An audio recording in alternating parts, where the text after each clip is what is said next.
नारायण शरणम मम।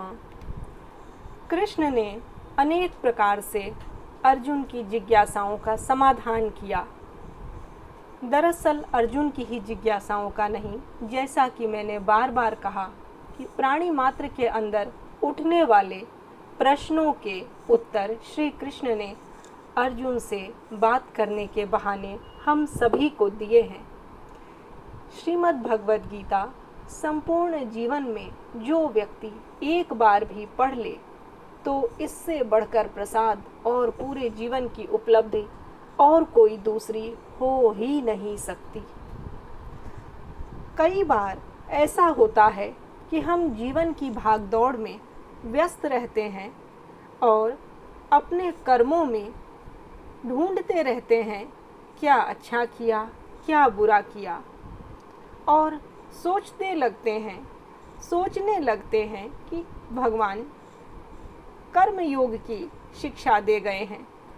हम अपने काम में कर्म योग किस प्रकार ढूंढें अथवा कर्म योग कैसे समाहित किया जा सकता है। जब अर्जुन ने पूछा कि हे भगवान नारायण, चराचर जगत के अधिष्ठाता स्वामी, बताएं कि हम अपने नित्य कर्मों में किस प्रकार से कर्म योग की साधना कर सकते हैं, तो पता है नारायण ने क्या कहा। उन्होंने कहा कि हे प्रिय अर्जुन, नरों में उत्तम श्रेष्ठ धनुर्धर। धनुर्धर का आशय ध्यान दें। अर्जुन का प्रिय शस्त्र धनुष बाण था और वे उसमें पारंगत थे।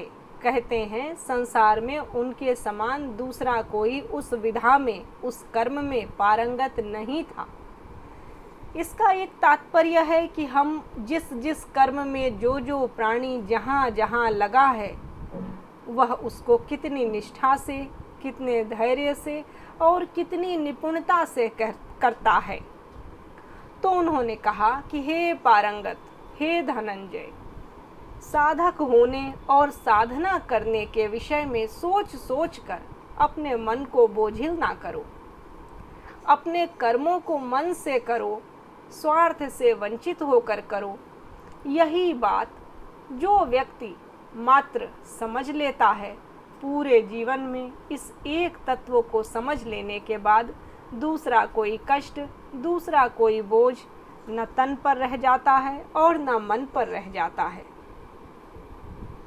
संन्यासं कर्मणां कृष्ण पुनर्योगं च शंससि यच्छ्रेय एतयोरेकं तन्मे ब्रूहि सुनिश्चितम्।